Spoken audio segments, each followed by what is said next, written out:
Hi, I'm Ryan Gray and welcome to GreyTrading Economics and Finance. In this video, we're going to be backtesting USDCAD in TradingView, and then we're going to be plotting the results in a Google spreadsheet to look at the results.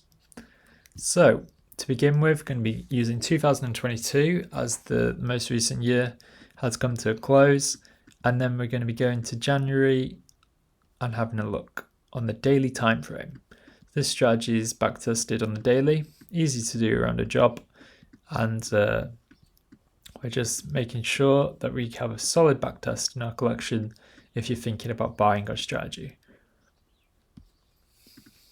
Okay, so to begin with, we're just going to put all the buys in.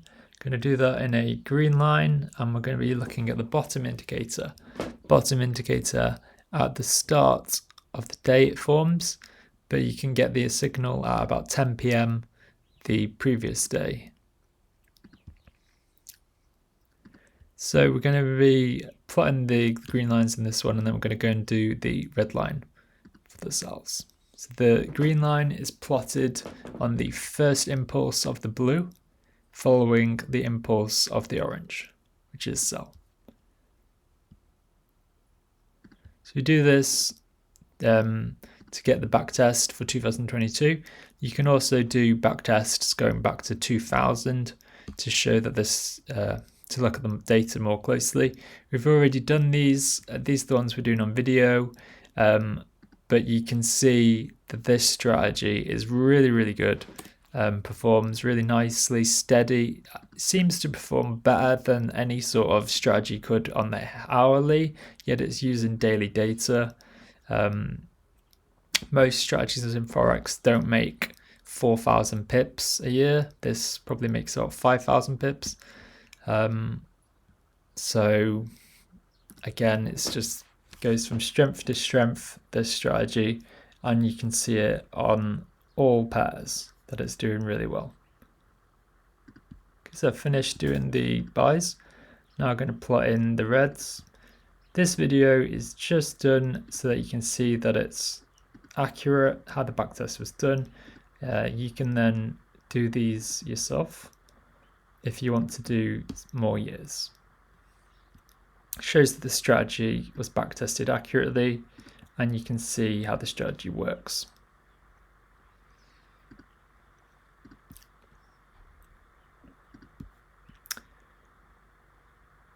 So it shouldn't take us too long. This video in total will be about 15 minutes, and there's 8 videos in this collection.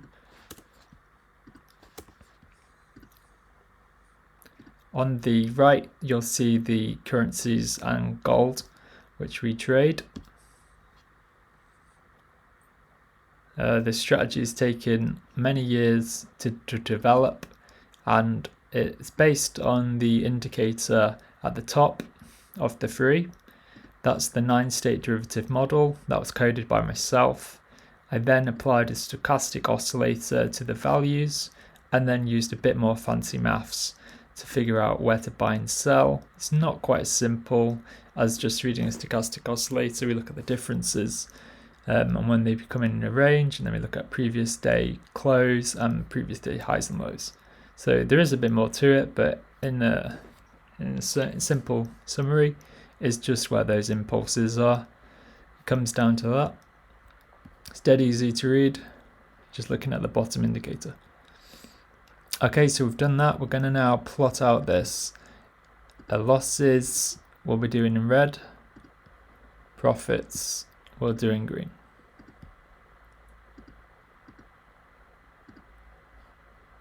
So this will take a few minutes to do this, and then we'll get all of the results into Google spreadsheets.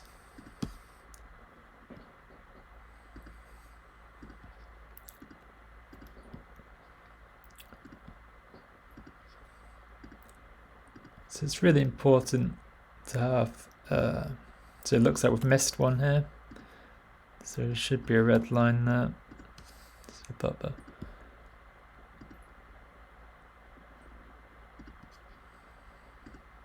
It's really important to have a good backtesting archive. If you've got a good archive, then you can be confident throughout the year. that your trading is the best strategy you have, and that it's worthwhile pursuing your time.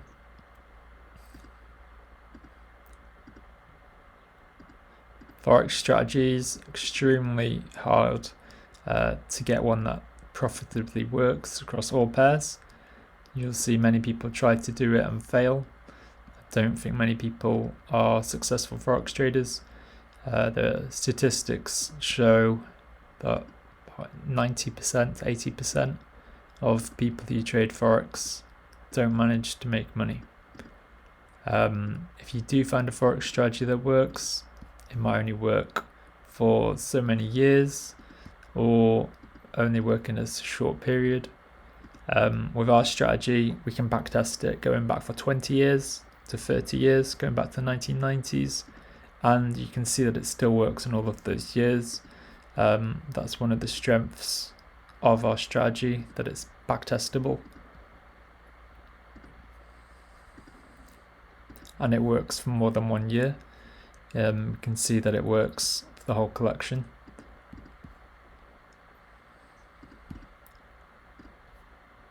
So on other pairs, we've been making about 30% per currency to 40% per currency in a year.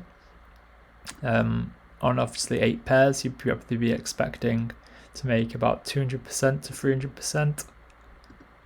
And then that is obviously also compounded. So a really solid gain. Obviously, if you want to use slightly more risk, you can change that to about double.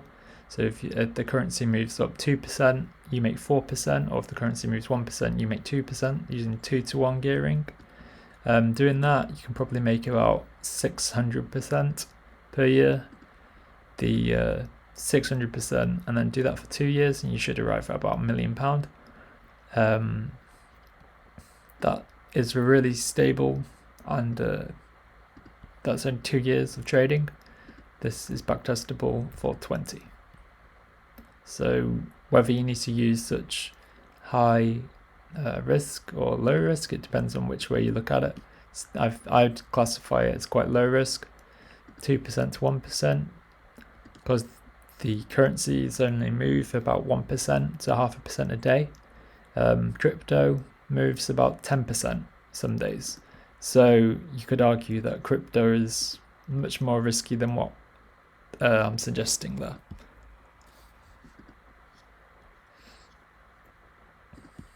So I think as investments go, I think Forex is actually a better bet if you've got a strategy that works than crypto. Crypto, you can lose a lot. And even if you look at the last 5 or 6 years in crypto, it's still about the same price. $20,000 Bitcoin was in 2018, and it's a very similar price, $20,000 today.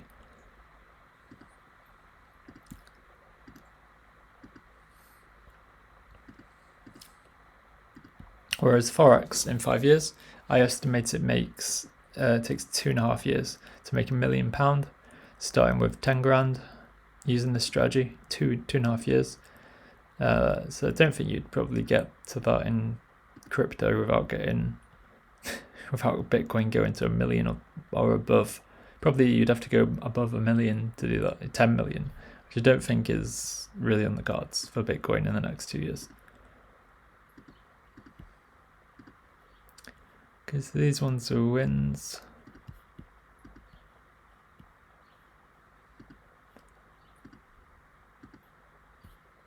Okay, that puts us at the end of the year. Okay, so we're now going to put these into Google Sheets and total them up. I think maybe one of the reasons why this hasn't performed as well as New Zealand dollar is mainly just because the volatility hasn't been there. If the volatility isn't in the currency, it doesn't move, you're going to find it harder to make money. So we'll see how this does. I don't think it's the best one, but it still delivered a gain.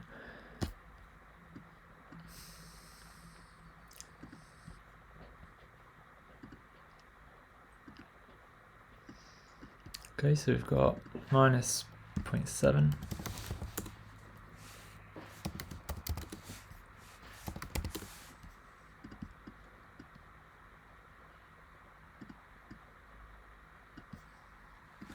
So it'll take me a few minutes to type all this in. If you've got other videos which show the backtests on other currencies, if you want to see one that it does really well on, obviously it'd be interesting to see what this delivers in the end.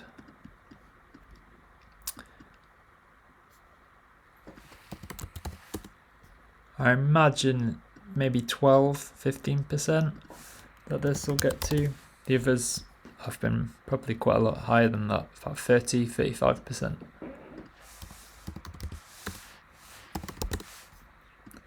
Again, it just looks like the volatility isn't there.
A lot of the trades have been quite low on Euro USD, GBP USD. We've mainly been seeing sort of 3% to 5% gains, but this currency just doesn't seem to be moving. That's a gain on. It's 1.4. Typed that in wrong. Typed in as minus.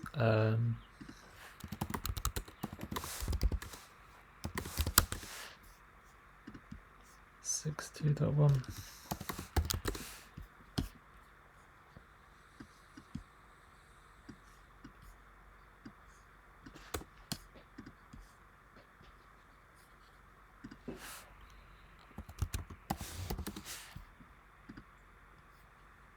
Okay, so it looks like we got a bit of a gain on that one. 2.94. The first time it's really moved.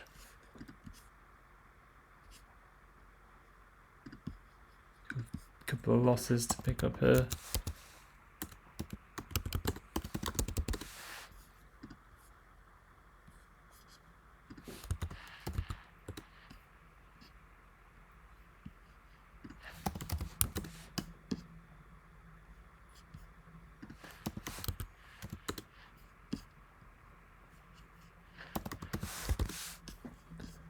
It looks like we were getting towards 10%, but not the best one this.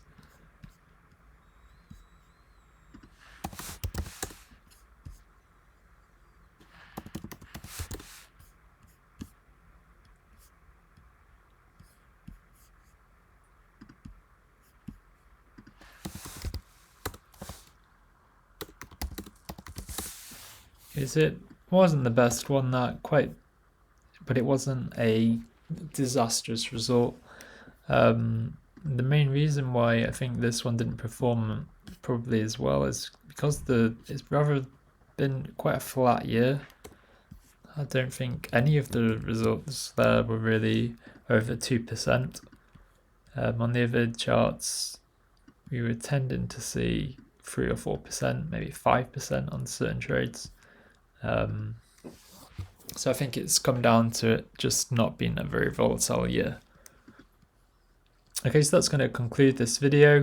If we look at the graphs compared to sort of New Zealand dollar, this is 30%, this is 7.5%. It's still positive, the graph still looks in the same sort of league, but I would say just not as volatile as it could have been last year for Canadian dollar.